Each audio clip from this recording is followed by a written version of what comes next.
Hello everyone, my name is Saurabh Thuse and I'm part of BMC Solution Architect team, also known as BMC SEAL team. Along with me, my co-presenter is Vaibhav Singh and we work closely with BMC Helix Discovery R&D team. We both are excited to welcome you to today's webinar on basics of service modeling using blueprints and SAM.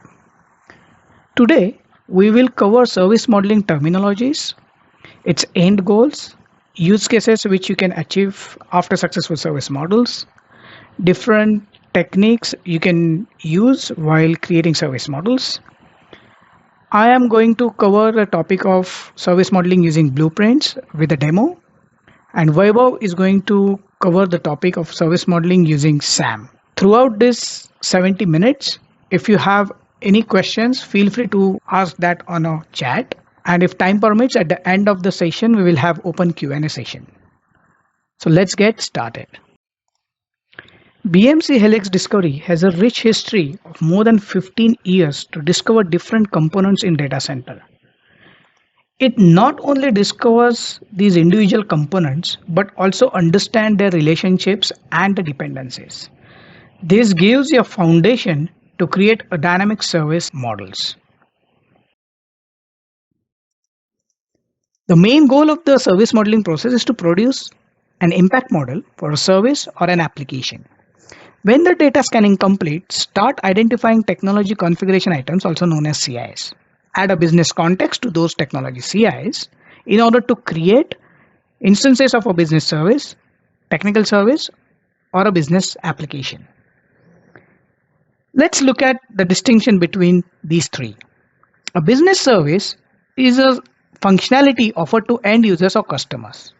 If you ask your end users or customers what service they use, the thing they name are the typical business services.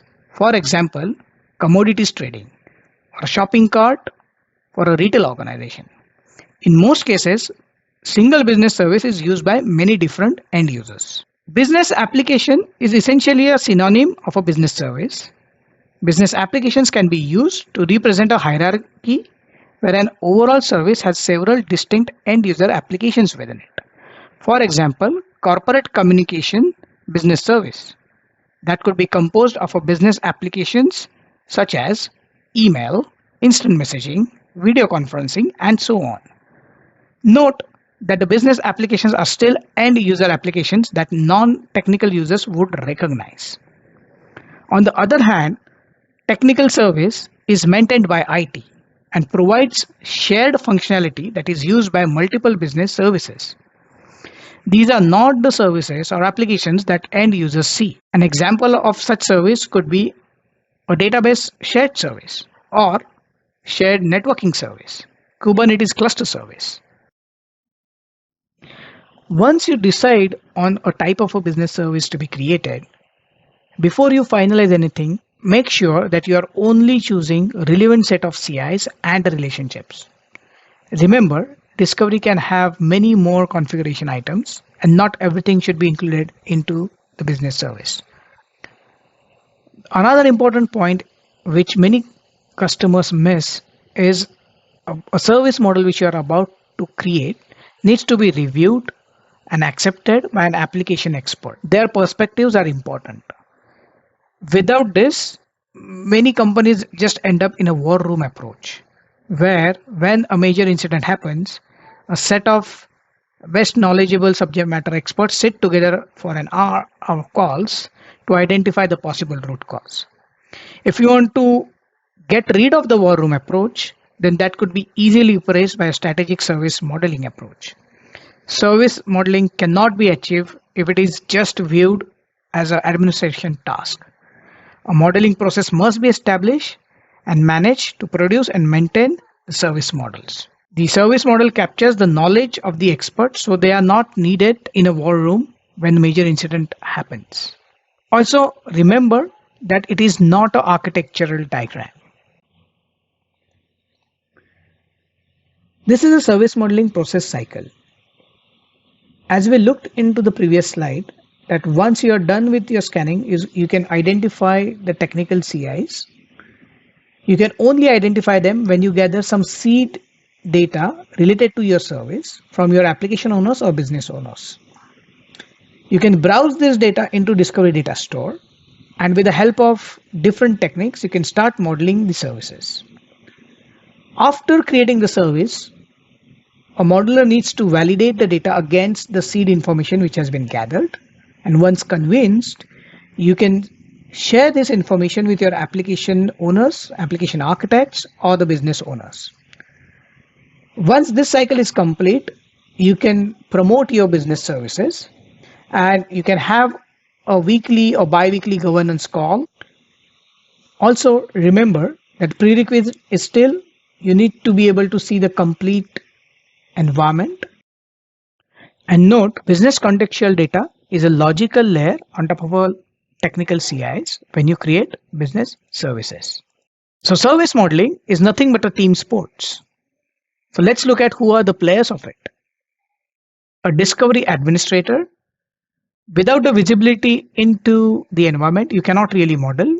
So discovery administrator plays a very big role in terms of making sure that they are able to scan the environment.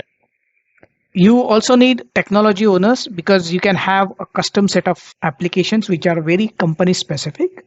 These are the set of owners who have built this and they can provide that contextual data. Then you have a modeler who understands the different set of application architecture. And then, of course, you can have application architects who understands not only the application architecture, but different set of dependencies on other applications. You also need to have the business owner because they understand the business context. So once everyone comes together, then you will have the accurate set of service model. Once you have created your business services, it enables you for the AIOps as well as AISM use cases.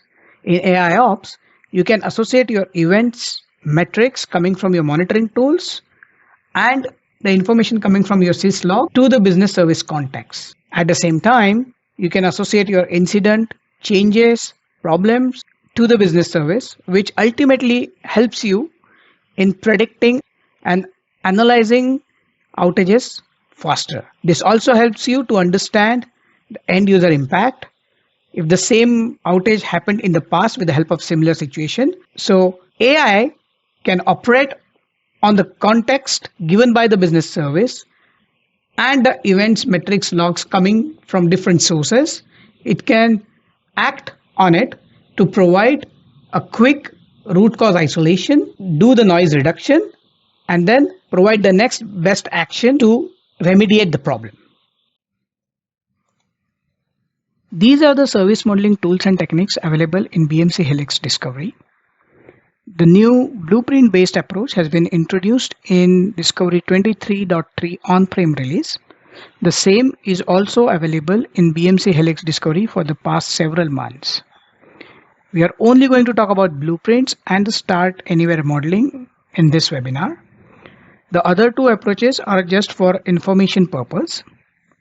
Please note that CAM, that is collaborative application mapping, is a legacy way of mapping an application model. If you are creating new set of services, we do not recommend to use CAM at this stage. TPL based approach is a programmatic modeling way where you can model the complex applications, but it involves coding and hence it takes more time comparative to blueprints and SAM. What are service blueprints? The blueprints are predefined service templates or building blocks to be used by organizations for defining services when creating service models. User simply needs to provide certain set of values and then system evaluates the data based on some rules to create business services and dynamically maintains them. This is a continuous evaluation process. These type of services can be instantiated using combination of building blocks such as a network service, cloud service, or a storage service.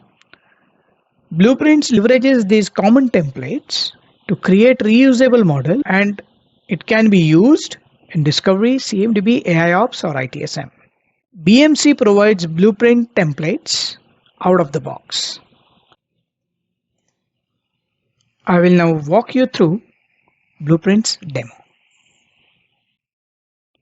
I have now logged into the 23.3 on-prem discovery appliance.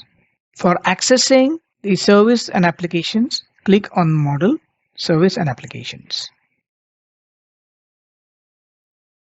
This page gives you the holistic understanding of state of your services. Click Create, and then you will notice a new tab called Create Service with Blueprints. Once you click on it, you have two options. One will take you to Service Editor. This option is used while instantiating a service using a blueprint. First, we will look at blueprint definitions. By default, there are no blueprints. As I explained, BMC out of the box provides the blueprints. If you want to import the default blueprints, click on these three dots and then you can import default blueprints. The moment you click, you can see that I have imported all of these blueprints. But notice by default, these are not yet enabled. If you want to enable, let's say, a Kubernetes namespace blueprint, you can click on Actions and you can enable that blueprint.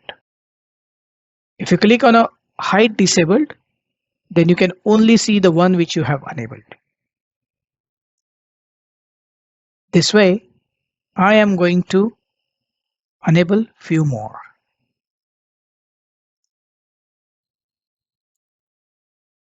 Now that I have enabled all the default blueprints, let's look into the blueprint. You can view the blueprint. So as I explained you, blueprint are nothing but the templates, and it requires certain set of inputs. Here you can see the criteria is this blueprint start with a cloud region where a user provides a name or selects the name, and then system traverses the data based on these traversal rules. That is, once user selects a particular cloud region, system evaluates the relationships to the cloud service, to the cloud provider node. From cloud service, it will traverse to the cloud resources, as well as administrative collection, and then further administrative collections. So this is how system evaluates the data based on the input conditions. Let's also look at some other blueprints.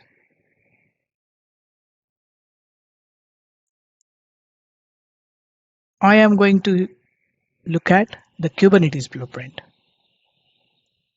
This time I'm going to edit that. So as you can see, this is default blueprint. Now, if you want to modify this blueprint, you can override the blueprint, and this one starts at the namespace. So it expects user to provide a value or select a namespace, and then system will evaluate the cluster of that Kubernetes namespace, and then it will look at its deployment. It will only look at certain set of collection relationships, so you can filter based on the relationships. And then it will traverse to software pods and to find the host. At this point, if you want to add your custom set of rules, you can also do that by just identifying the nodes. So let's say if you want to have the network connectivity, which in Discovery happens to be using a network interface on the host, which then connects to a network interface on the switch. So add the network device to this. If you are happy, you can save the result And then you can instantiate the services using this blue.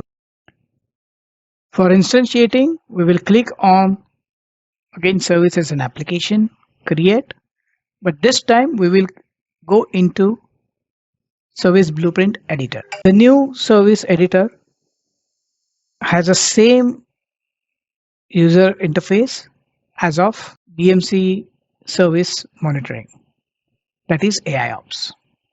In order to instantiate the service, click on this icon. You can then name the service first KTS demo. And then this allows you to select what type of service you want to create, whether it's a business service, technical service, or business application. And it gives you two options to either add a dynamic content or create a static set of rules. First, let's look at dynamic content. So we created a KTS as a service.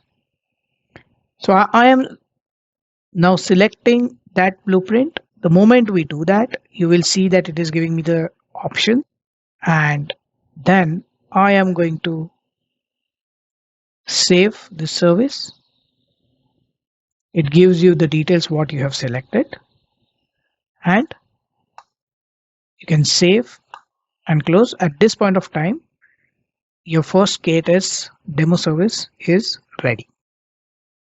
As you can see, it says Liam Shea. I logged in as that user who has created this service. So this is the model definition.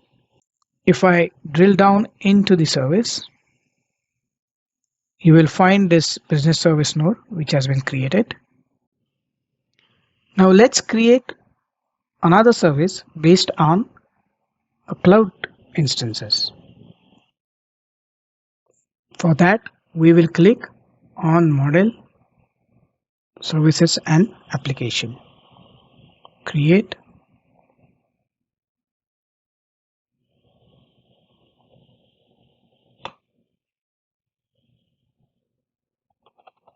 Cloud service demo. I'm going to name that.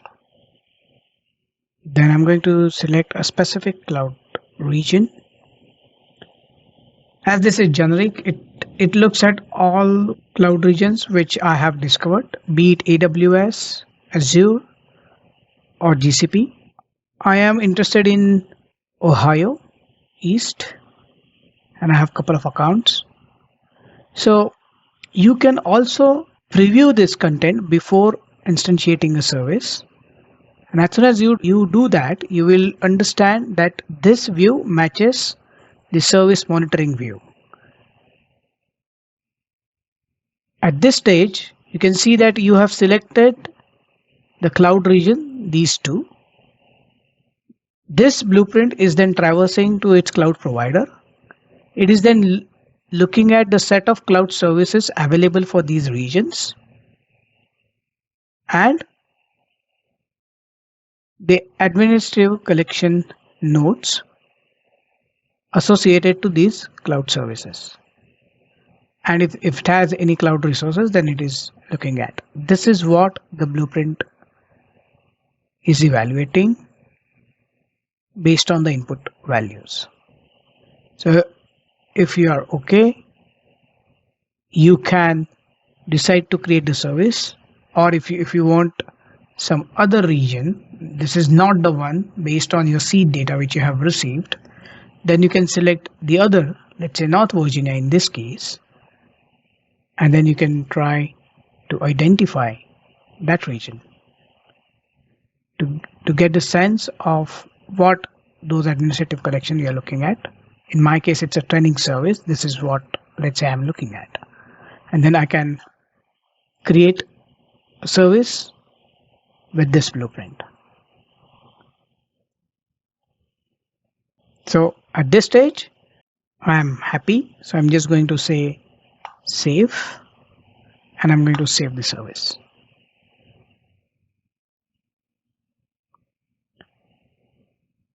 I'm going to go into this activity stream which says BMC published model, and then you can see my model definition which says rules. This gives an indication that this is rule based or the template based service,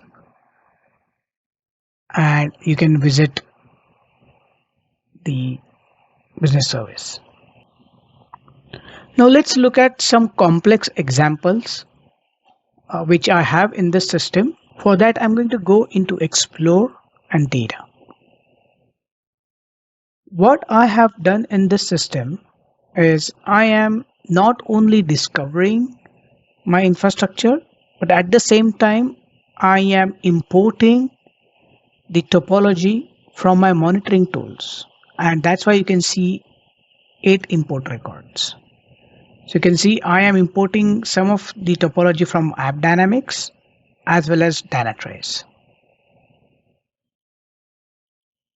Now let's try to create the service based on these APM solution providers. For that, I'm again going to go into create service with blueprint. First, we will look at the blueprint, which talks about a Dynatrace. I am just going to view this blueprint. This looks fairly complex. So some of the blueprints are vendor specific. So in this Dynatrace blueprint, once I am importing the topology from my third-party sources using the intelligent integration, what it does is it allows me to select the set of clusters which have been defined in Dynatrace. These are application clusters. And then this blueprint tells the system about the further traversals it needs to perform once the starting cluster has been provided. Then it looks at the software instances which has software components, the servers where these software instances are running. Then it traverses on virtual machines. Then it looks at the cloud services if the virtual machine is hosted on cloud. Otherwise, it goes to physical host, and then it follows the storage connections, and it also follows over here the network connections. So let's try and instantiate this service.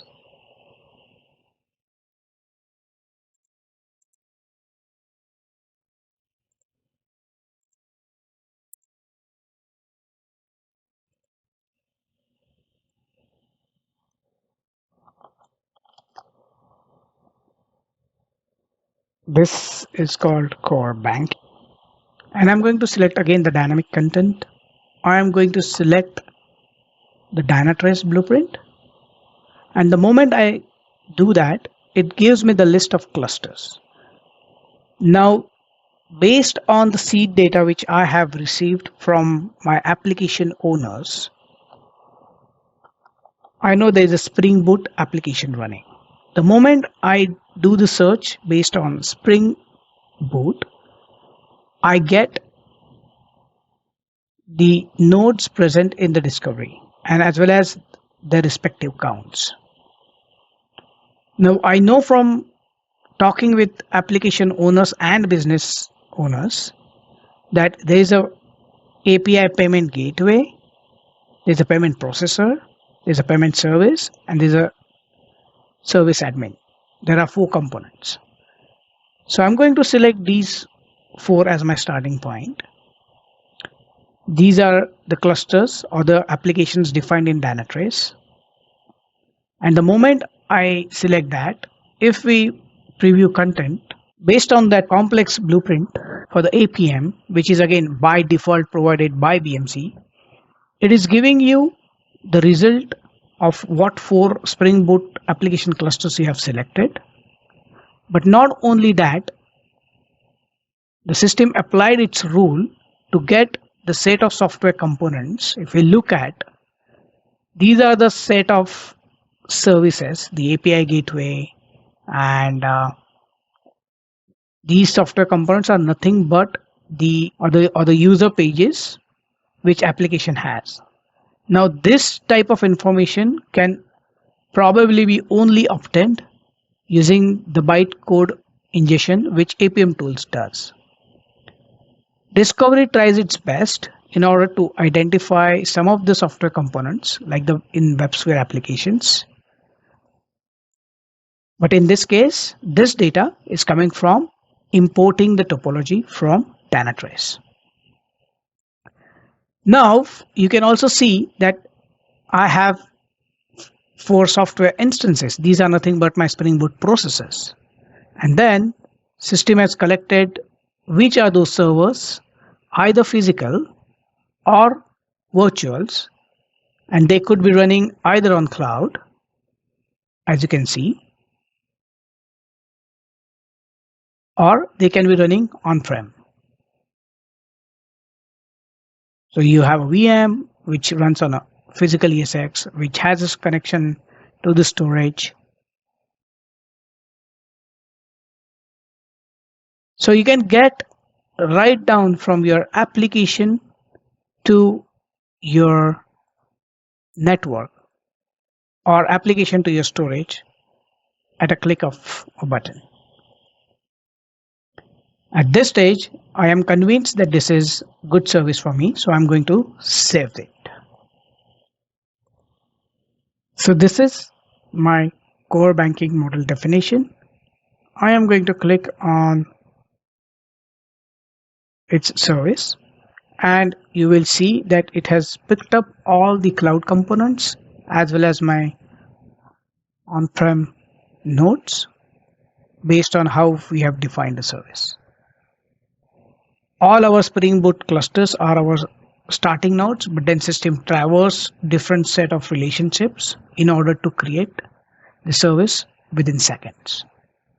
We can create more instances of such services using exactly the same blueprint. So that's why blueprints are shareable. There are different ways to view this service, but I am not going to cover these details because Vaibhav is going to cover this topic later on. So now I am going to create another service using App Dynamics. For that, I'm going to go and create service. This time I'm going to first create the service. Retail outlet as a service.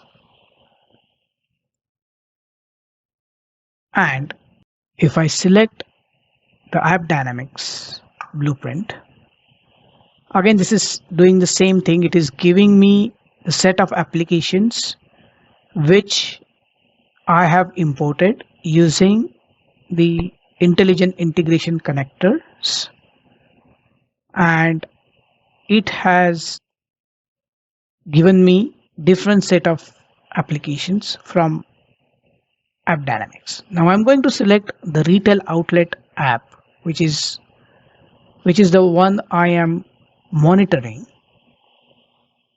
and let's view its content. So this looks even more complicated, but by just starting at the cluster, so these are my clusters. So this is the retail outlet. It has again certain set of different clusters depending on it. So you have catalog, you have shopping cart, you have inventory, you have pricing, and then different set of software components. Again, you have inventory, catalog, pricing. These set of software components, again, you can only get when you are doing the monitoring using the bytecode instrumentation, which the monitoring agent does. So I'm only bringing this additional set of software components in this case. The rest of the data is already being discovered using my environment. Plus, wherever the data is matched, Discovery reconciles the topology coming from your third party sources. It doesn't create duplicates. That is something you need to kind of understand. So now we started with the softwares. It has given me not only the software components, but it has traversed all the way down to my mainframe this time, plus my network devices, how the storage is consumed.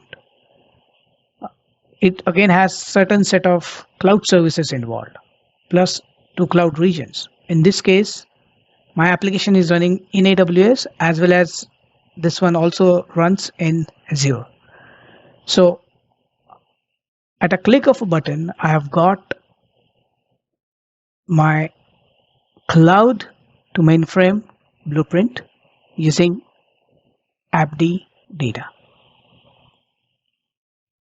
At this stage, it looks good. So I am going to save this with this name. So let's view this service after saving. So this is how the retail outlet service looks like. This is the main retail outlet business service, and you can see different set of software components which are part of the inventory as well as shopping cart as well as catalog.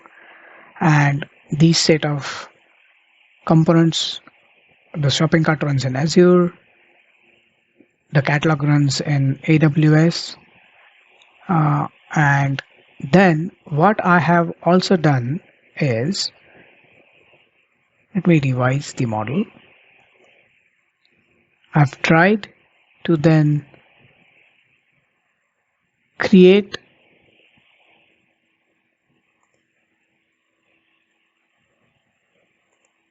the service hierarchies out of this.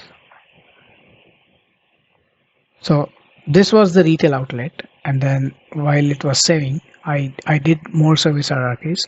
How you can do it is you can just say that you want to associate the cloud service demo. It's just a drag and drop, and you can say that it also depends on this. The moment you save it, it will create this structure. You can go as deep as you want, and you can correlate the service hierarchies like this. I'm not going to save this, but this is just for your information. So let me go without saving. Let me go back so that it will take us to the model definition, and ultimately we can go back to the business service. This is the reason we have different set of service dependencies listed. Now that I have created this service, I am going to show this service to you about how it looks like exactly in service monitoring, that is AIOps. You need to remember that the business services created in Discovery are immediately available to the AIOps, or the service created in AIOps using blueprints are also immediately available for Discovery. So let's look at this exact same service in service monitoring UI. So I've logged into service monitoring, and if I click on the services, you will see it has a retail outlet as a service. And if we click on that, this will load service which we have created. It also shows the same service hierarchy which we have created. And then this service context is ready to get further associated with events, metrics, and other AIOps use cases. Just to show that it's the same service, even if you edit over here, you will get the exact same views of the retail outlet and the set of dependency services, which we saw. So it's exactly the same set of service. You can either edit here or you can edit that in Discovery. I am not going to show the AI ops specific details in this webinar, but this is just an introduction that once you have created successful services, AI ops immediately utilize them. Now let's look at some of the blueprint examples. We have already looked at APM blueprints, Kubernetes, VMware. So you can have technology specific blueprints, you can have shared component specific blueprints, or you can have all in one blueprint. Remember that the dynamic nature of the blueprint is possible because Discovery can bring topology from different sources and it can merge this information into its data store. This helps you keeping dynamic service models always up to date, and it can accommodate any nature of changes coming from your modern deployments. With that, I'm going to hand over it to my colleague Vaibhav, who is going to present Start Anywhere Modeling, that is SAM. Thank you, Saurabh. Hello, everyone. My name is Vaibhav, and I work with Discovery Premier Support Team. I'm going to talk about Start Anywhere Modeling, which is in short known as SAM. So let's start. SAM is a modeling approach available in BMC Discovery that provides us the flexibility to start our model from anywhere or any node that is known to be part of our business service or application. As we know, BMC Discovery has the capability to discover our data center CIs, cloud CIs, as well as other types of CIs.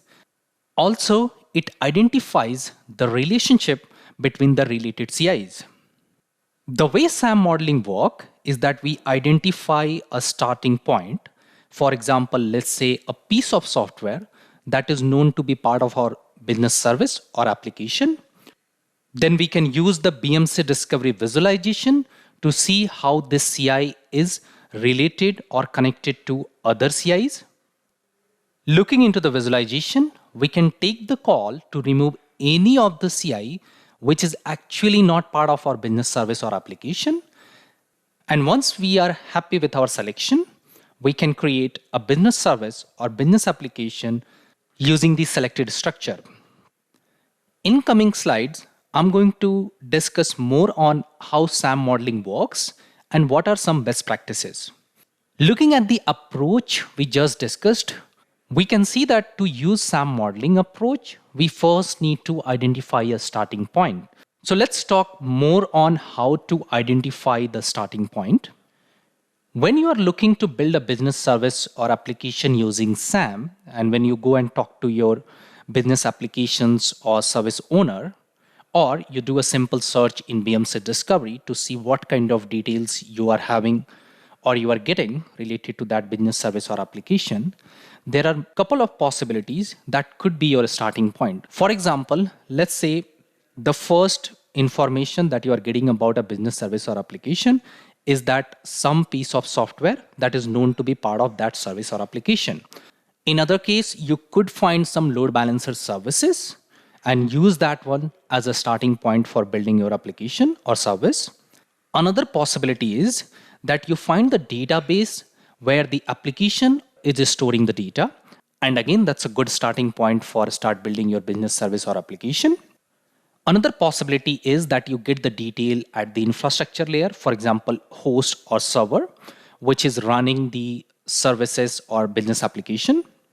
Server node could also be a starting point. I'm going to take a demo and show you that when you just have the server level information, how you can use that information to properly start your business application or service. So let's take a demo here and see how we can use the starting points. And we are going to build a simple business service just to understand the flow. For this demo, let's say that I have been asked to create a business service for IT operation management applications, which include BMC Discovery and BMC TrueSite Operation Management. Let's assume I'm someone who doesn't know much about what BMC Discovery or what BMC TrueSite Operation Management does. And when I do my research on these two applications, here is what I found. So from my research on these two applications, I found that BMC Discovery is running on this host, and the softwares which are part of this application includes a keyword like BMC Discovery. For TrueSite Operation Management, I did not get the servers. I only got this piece of information that the application name includes TrueSite. So now we are going to log into the BMC Discovery UI and use the information that we have available for these two applications and see what could be the good starting points and use those to create these two business applications and then finally create a business service out of those two applications. I have logged in into the BMC Discovery UI, and we will first model the BMC Discovery application. For this application, we know the server on which it is running. So to start the application modeling, we will take the server name, go to the Discovery Global Search, and search it from there to see what all details we are getting related to this server.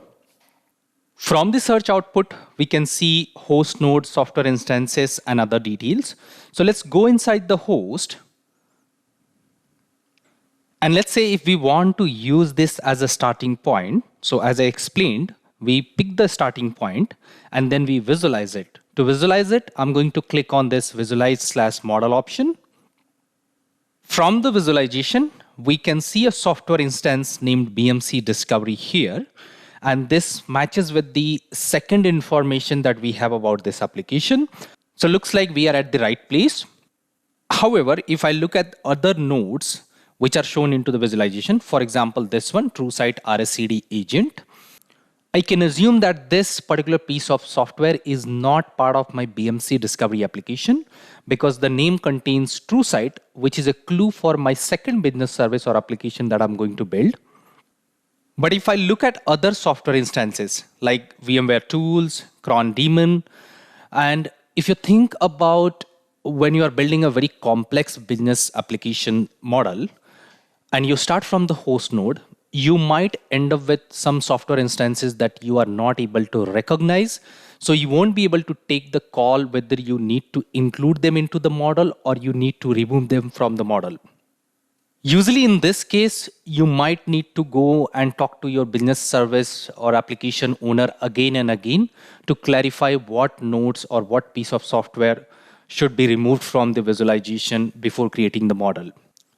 This is because of the fact that most server, in addition to the business application and business service, could also be running some other pieces of software. For example, some monitoring or some management type of agent. And if you're not familiar with those softwares, you won't be able to take the call whether you want to include them or not.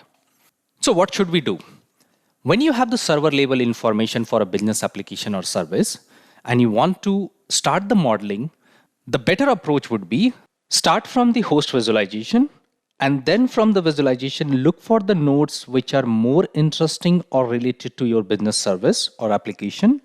For example, in this case, I can see this software instance is more related to the business application that I'm planning to build. So what I will do, I will just select this one and switch to the visualization of this software instance. From this software instance visualization, I see a pretty well connected structure, and I can see that the relationship or the connections are happening around the software instances which are having BMC Discovery.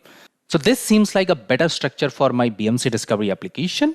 And now I'm happy with the selection. So I will just go inside this option, that is model, and then select this option. I'm going to give a name for this model. Let's call it Discovery. And on the right side, you see an option that is automatic updates.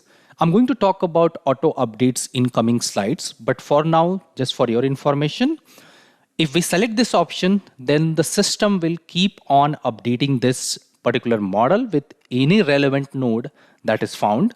There are certain conditions in which the auto updates happens. We are going to talk about that later. But for now, I'm happy with my model. So I will just go and say save and publish. I'm just going to confirm this. Now my BMC discovery application model is created. Let's now create the second application for which the information available to us that the application contains a keyword TrueSight. So I'm going to search that keyword here. And in this case, result gives me 7 software instances. As I don't know much about this particular application, so I'm going to select all the software instances and visualize them to see what kind of structure I'm getting. From the visualization, I'm getting a pretty well connected structure up to this part. Let me just zoom in. So all these parts related to TrueSight seems to be connected properly and they appears to be part of an application. However, if I look at this part, I don't see a connection happening from this to other parts of the nodes that I see in the visualization. Though this software includes the word TrueSight, it doesn't seem to be connected to our application. So in this case, if you're sure that this particular piece of information, even though it is not directly connected to rest of the things, is part of your business service or application, we can follow the same approach and publish this model. However, if you are unsure, then it is always recommended to get a confirmation on this one, whether it should be part of the business application or not. In this case, I can see it's a RSCD agent running on the BMC discovery server. So I'm confident that this is not part of my TrueSight application. So I'm going to remove these 2 nodes. To remove these nodes, I'm going to change the mode to select mode and then select these 2 nodes. Right click and then click on remove selected. So now we can see that those 2 nodes are gone from our visualization. After removing those 2 nodes, I can see my structure is looking a little bit better. So now I'm confident that this looks like my business application. So I will just click on model. Again, same approach. Just give a name to this particular model, TrueSight. Again, I will keep the automatic update selected and just click on save and publish. Now both of my business applications which are making my business service are created. So to create my business service, I will click on model, services and application, go to the published models, select both of my models, click on visualize, and I'm simply going to create a business service including these 2 business applications. So this time I'm going to select the option business service and I will give it a name, ITOM, and then save and publish. And now you can see the visualization has been updated. If I open one of these business application, for example, Discovery 1, and let's scroll down and I say that show me the outgoing impacts when the BMC discovery software instance is having some impact. And you can see that the impact flows from here to my business service, but there is no impact on my other application. Now that we have seen how to create business application and business service, let's talk about what all happens throughout the life cycle of a model. To understand the life cycle of a model, let's start from the moment when we publish a model. When you publish a model, 3 significant things happens. Depending on the type of model you are creating, a business service, technical service, or a business application instance node is created in discovery. Second, structural relationships are created between the published node and each of the top nodes within the model. Third, direct shortcut relationships are created between the published node and each host node on which at least one included piece of software is running. This third relationship, that is direct shortcut relationship, helps us to quickly identify the application and services that will be impacted when you are planning to perform a change on a particular server or host. After this, from the next scans, the system will keep on performing auto update. We are going to talk about auto update in the next slide. As a result of auto update, new nodes and relationship will be added or removed from your model. As a result of auto update, model could go into a state that is called as review suggested. We are going to talk about review suggested in details. Let's move to the next topic and talk about auto updates. A model becomes eligible for auto update the moment we saved it. So keep in mind, even if the model is only saved and not published, it is still going to be eligible for auto update. To perform the auto update, system starts with something called as fully visited nodes in the visualization, which are labeled as in and out in the visited impact direction background shading. System then evaluates the visualization using the fully visited nodes as the starting point using the model saved focuses. Here we have few terms that we haven't talked about, like in and out, visited impact direction, and model saved focuses. I'm going to explain all these 3 points in detail in my next demo. So to summarize the auto update process, system identifies the fully visited nodes in the model, uses those as a starting point and visualize them using the model saved focus. As a result of this process, we have 3 possible outcomes. The first possibility is that system identifies a node which was intentionally removed by the user while creating the model or during one of the revision of the model. In this case, system will keep that node removed from the model. The next possibility is that a node is found and that is a sibling of a previously removed software component or database. In this case also, the node is not added in the model, but it is added into the remove node section of the model. I'm going to explain what is the remove node section when we talk about visualization option in coming demo. If these 2 possibilities are not applicable, then the found node will be added into the model and the structural as well as the direct shortcut relationship will be updated. Now, as we discussed during the life cycle of the model, that sometimes auto update could put the model into a state of review suggested. So let's talk about the criterias that could lead to a review suggested state on a particular model. Sometimes automatic model updates would change the model significantly. This could happen due to a single large change to the model or as a result of gradual changes over time. When BMC Discovery detects that an update would cause a large change to the model, it suppresses most of the changes and puts the application model into a state of review suggested. A model enters the review suggested state if one of the below things happens. The number of items in the model becomes more than twice the number that were present the last time the user saved the model. Keep in mind, we are talking about number of items and not number of nodes. And the comparison here is happening between the number of items present right now versus the number of items present when the last time user saved the model. The second condition is more than 10 new items are newly connected to one single existing item. Again, we are talking about items and not a node. And the third condition is that the model becomes completely empty. This could happen if all the hosts or all the nodes which are part of your model got destroyed. In the condition 1 and 2, I mentioned that we are talking about item and not node. So let's quickly understand what I mean by item. An item is something that is shown as a single icon in the visualization. It may be one node or it may be a collection of many nodes. For example, a software instance containing a number of software components, which is actually a collection of many nodes shown as one item in the visualization. Now let's take a demo here. We are going to see how auto update works. We will also talk about the available options in the visualization, and then we will create one more business service. I'm back to the Discovery UI, and let's first talk about how the auto updates happens.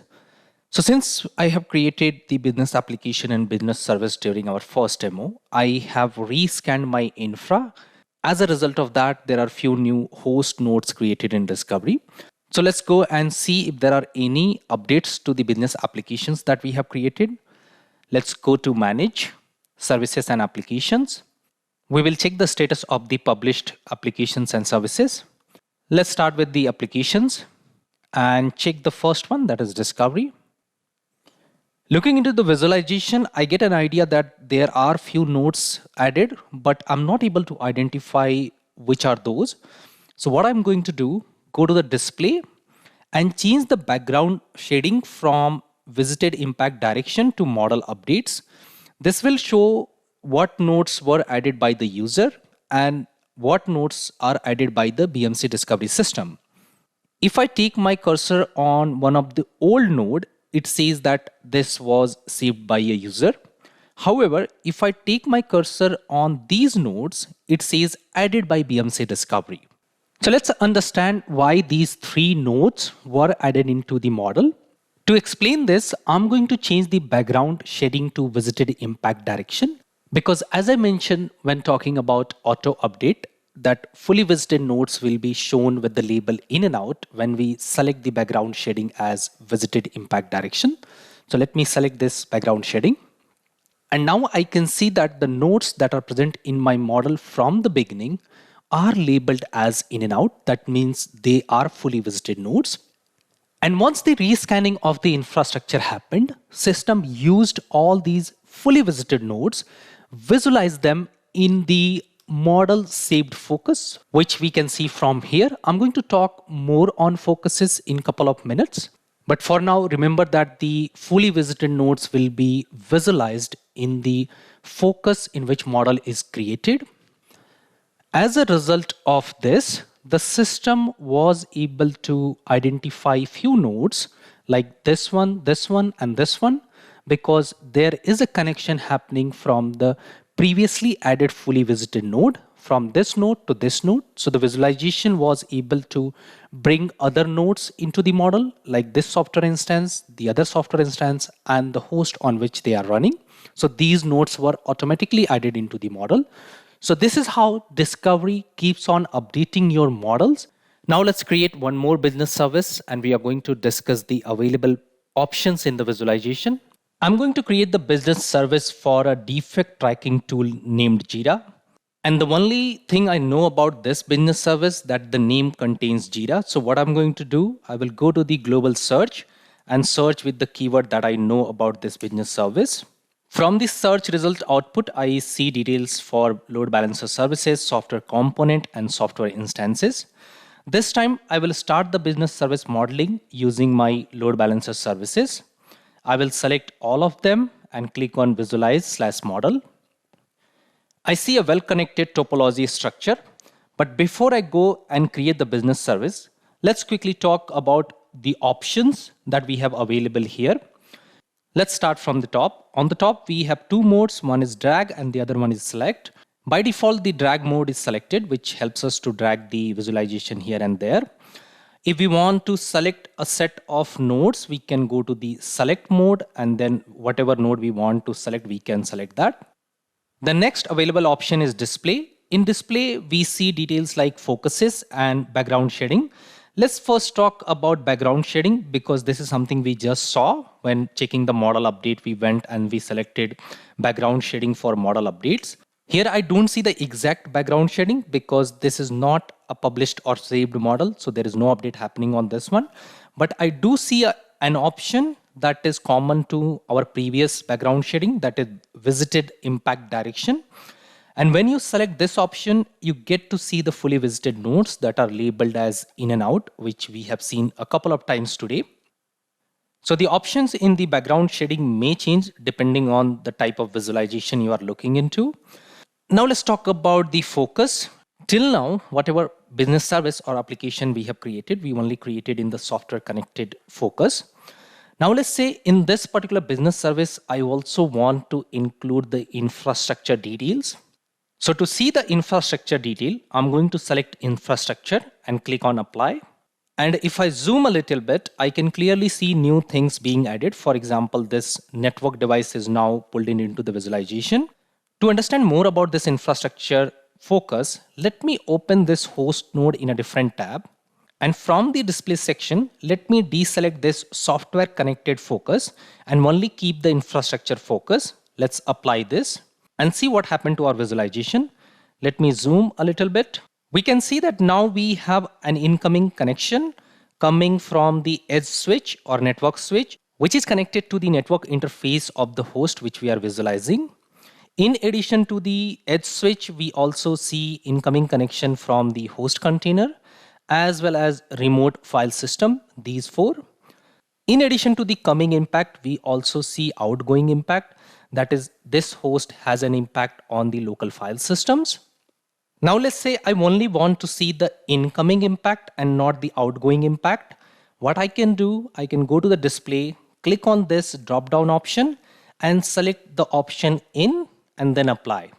And this time what we see that all the outgoing impact from the host are gone. We have only incoming impact at the infra level shown at the host layer.